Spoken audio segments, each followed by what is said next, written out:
d'avoir accepté cette invitation. Je vous en prie.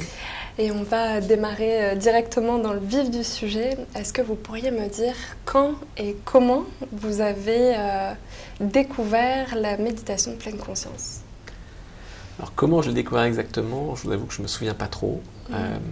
Je sais que ça m'avait toujours plus ou moins intrigué et un jour j'ai voulu essayer. Voilà, je suis assez curieux, j'ai essayé, je suis allé sur internet et j'ai trouvé des méditations guidées en fichier MP3 que j'ai commencé à écouter et c'est comme ça que j'ai commencé à méditer assez au début très fortement comme un débutant un peu excité par la nouveauté et puis ça s'est vite arrêté et j'avais du mal à ancrer ma pratique ou du moins à méditer très régulièrement. J'avais beaucoup de mal.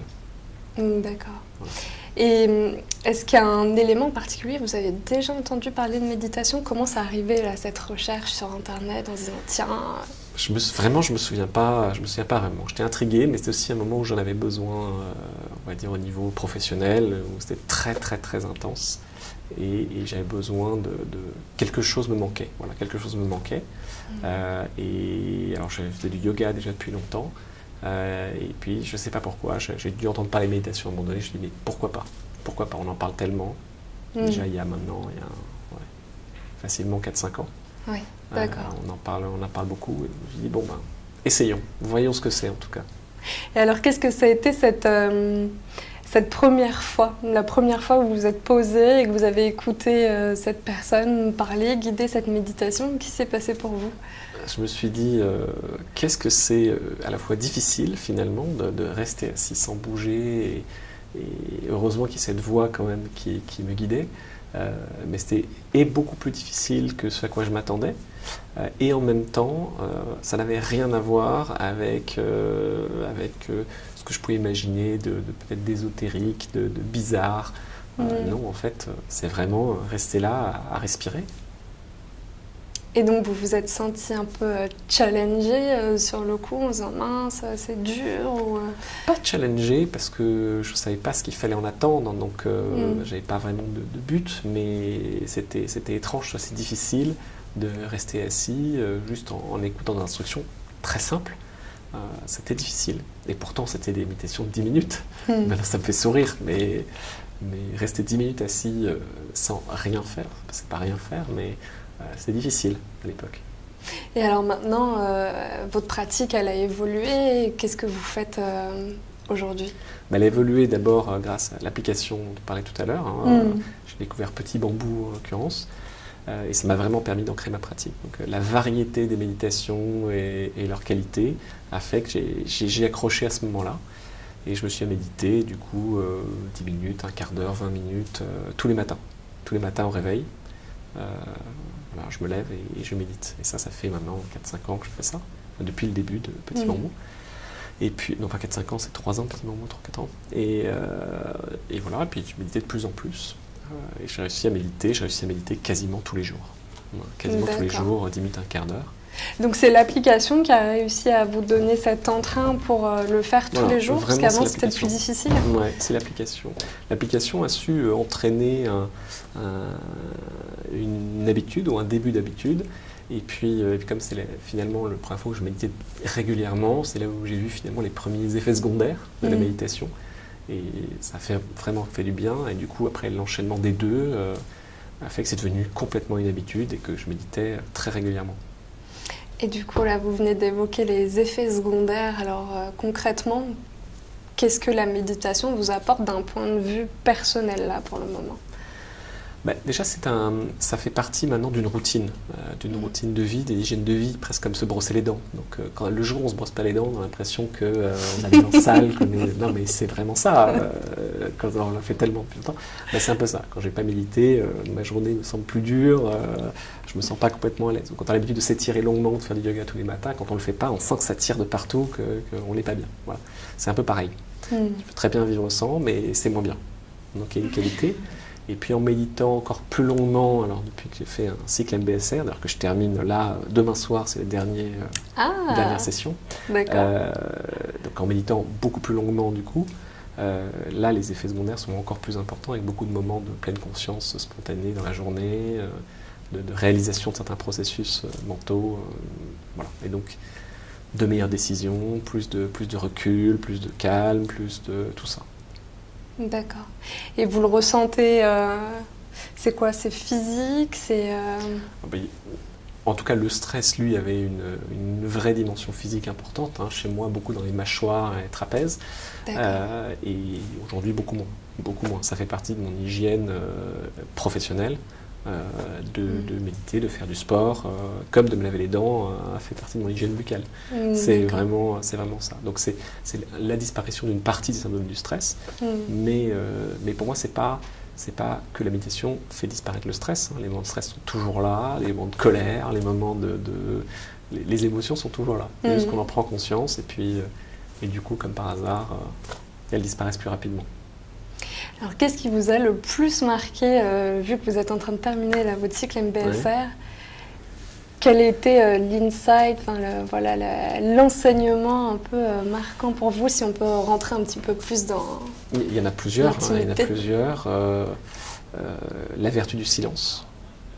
Quelques expériences incroyables sur l'exercice d'écoute presque passive, je veux dire complètement sans donner de feedback à l'autre, que ce soit verbal ou non verbal. Qui est un exercice incroyable.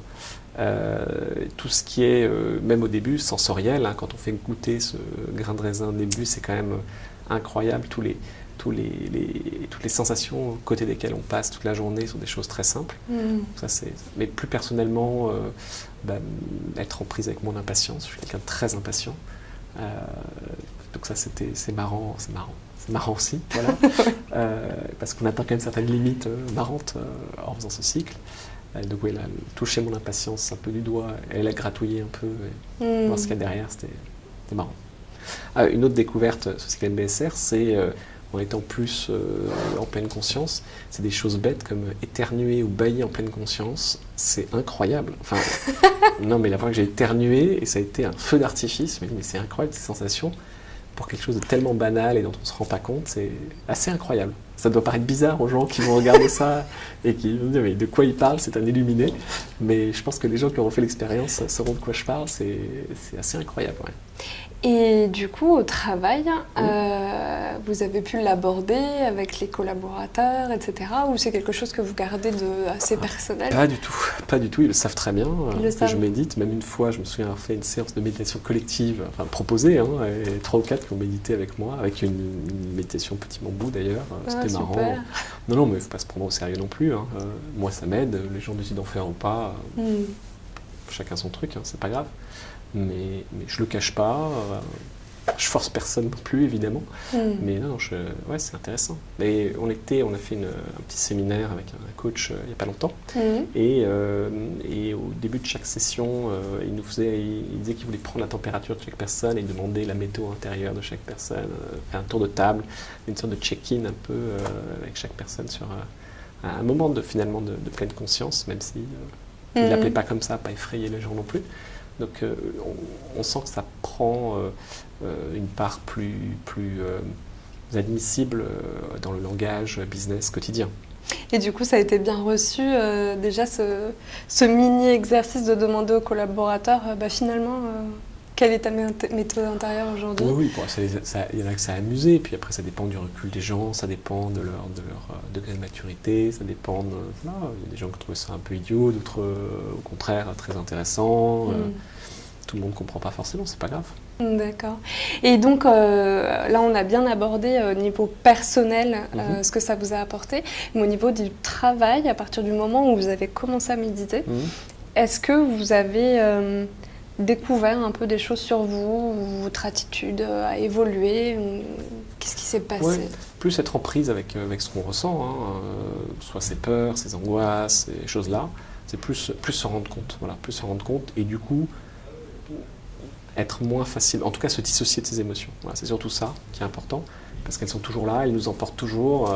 Quand on est en colère, on est en colère. Quand quelqu'un nous embête, il nous embête. Voilà, c'est difficile de penser que cette personne nous embête, mais se dire qu'on n'est pas juste le sentiment qu'une autre chose, ça c'est la chose principale. Ça, et puis clairement l'effet secondaire pas la disparition, mais en tout cas ça a atténué beaucoup des symptômes du stress, symptômes physiques, que ce soit lié au sommeil, que ce soit des douleurs musculaires, les trapèzes ou dans les mâchoires. Voilà, ça c'est très utile. Et qu'est-ce qui vous a amené justement à vouloir démarrer ce cycle MBSR, parce que vous avez parlé pas mal du stress, de tension, etc.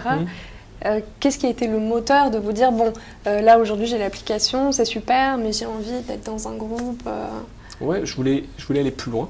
Voilà, maintenant ça faisait plus de 3 ans que je méditais avec Petit Bambou, c'était super. Les méditations sont quand même assez courtes et je me disais que je pouvais faire plus et que j'avais envie d'être accompagné pour faire plus.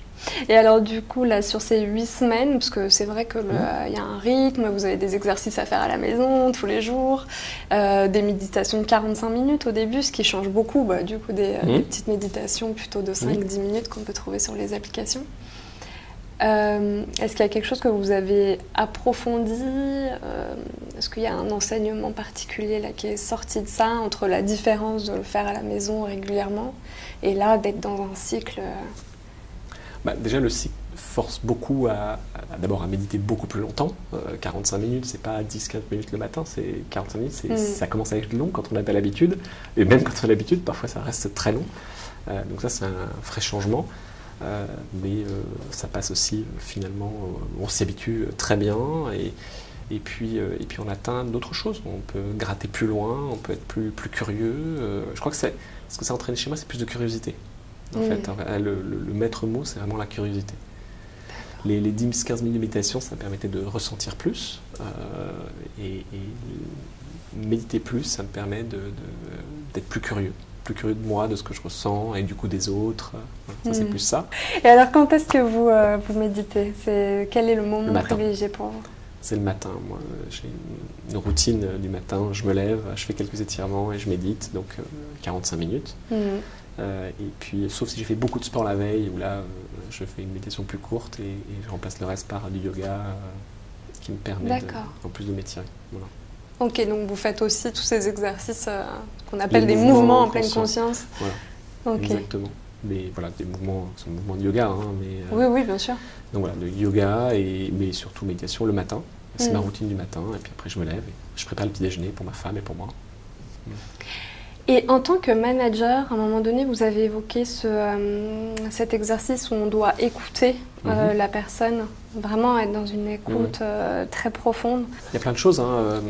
Quand on pense à la communication non violente, qui est quand même très très puissante dans le business au quotidien, ça a l'air d'être un truc un peu de béni oui oui, truc gentil, etc. Et en fait, c'est vraiment puissant. Donc il y a aussi une forme de communication dans l'écoute qui est puissante sans nécessairement passer par une méditation formelle. Voilà. Donc c'est quand même aussi quelque chose qui de plus en plus apparaît dans le management en général, dans les coachings en général, sans nécessairement passer par la case méditation, mais de la même façon que le yoga est rentré via le stretching, la relaxation. On invite aux gens, en fait, faire un exercice de yoga, de respiration de yoga, mais quand c'est un psy qui vous le dit, qui vous dit respirer, voilà, vous n'avez pas l'impression soit de méditer, soit de faire du yoga, et en fait, si. Bon, peu importe comment on l'appelle finalement. Et toujours dans le cadre du travail, donc là, vous intervenez ici en France pour votre société. Oui. Est-ce que la méditation vous a amené à repenser les objectifs, à repenser peut-être la vision, la mission de l'entreprise? Vous a donné des envies d'engagement Oui et non. Il faut vraiment dissocier plusieurs choses. Il y a un investisseur et des investisseurs, ils ont une vision du business qui est particulière, qu'il faut comprendre. Ils n'ont pas non plus besoin d'un mec avec une vision complètement ésotérique. Et voilà. Donc ça, non, les objectifs restent les mêmes. Il y a des objectifs, des chiffres atteints, etc. Après, il y a une façon de faire les choses vis-à-vis des employés, vis-à-vis de l'équipe, qui peut être différente. Mais ça, à la limite, ça peut s'exprimer de plein de façons et pas forcément par la méditation. Moi, j'ai eu beaucoup de boss qui ne méditaient pas du tout, qui étaient très loin de ça, et qui avaient conscience que c'était d'abord les hommes et les femmes qui faisaient les choses et pas les entreprises. Et donc, ils prenaient soin d'eux et qu'il y avait une forme d'humanité sans nécessairement passer par la case méditation. Bien sûr que la méditation permet un peu plus de s'ouvrir à ça, mais pas nécessairement.